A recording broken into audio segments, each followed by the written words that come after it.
చంద్రబాబు నాయుడు తన స్వలాభం కోసం పవిత్రమైన తిరుపతి లడ్డు మీద నింద వేసి ఈ రోజు శ్రీవారి భక్తులందరి మనోభిప్రాయాల్ని దెబ్బతీశాడు.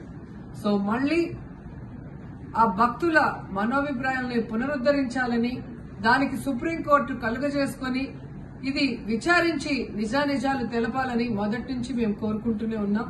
ఈ రోజు సుప్రీంకోర్టు ఈ కేసుని స్వీకరించడం జరిగింది. ఈ కేసులో సుప్రీంకోర్టు కనుక కరెక్ట్ గా విచారిస్తే చంద్రబాబు నాయుడు అన్కో చేసిన అబద్దాలు ఖచ్చితంగా బయటకు వస్తాయి.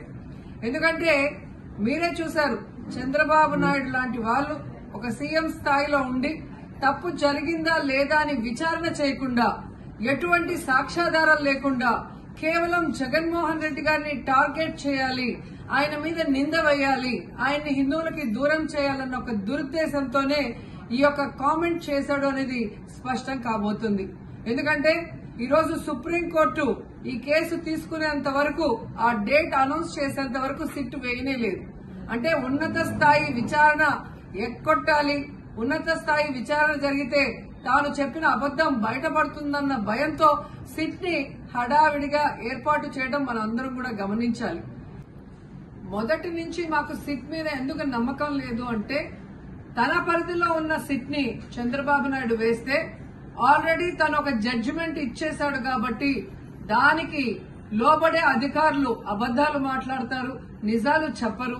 ఎందుకంటే ఈరోజు సిట్ లో వేసిన అధికారి అడిషనల్ డీజీ, ఆయన కన్నా పెద్ద ర్యాంక్ లో ఉన్న టీటీడీ ఈఓ, ఐఏఎస్ ఆఫీసరు మొదట మాట్లాడిన స్టేట్మెంట్ కి చంద్రబాబు నాయుడు గారు అబద్దం చెప్పిన స్టేట్మెంట్ తర్వాత మాట్లాడిన దానికి తేడా చూస్తేనే ఈ సిట్ అనేది సిట్ అండ్ స్టాండ్ కి తప్ప దేనికి పనికిరాదనేది అర్థమైంది.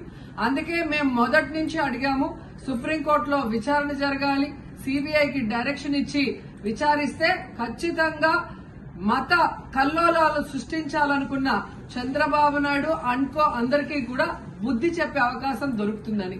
సో ఈ రోజు విచారణ స్టార్ట్ అయింది. దీన్ని సిబిఐకి అప్పచెప్పి సిట్టింగ్ జడ్జి పర్యవేక్షణలో విచారణ జరిగితే ఖచ్చితంగా హిందువుల మనోభిప్రాయాల్ని గౌరవించిన వాళ్ళమవుతాం, పునరుద్దరించిన వాళ్ళమవుతాం.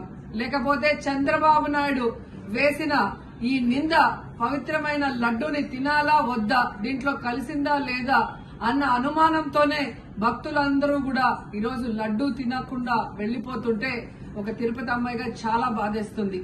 ఈ రోజే అలగర్ కోయిల్ మదురై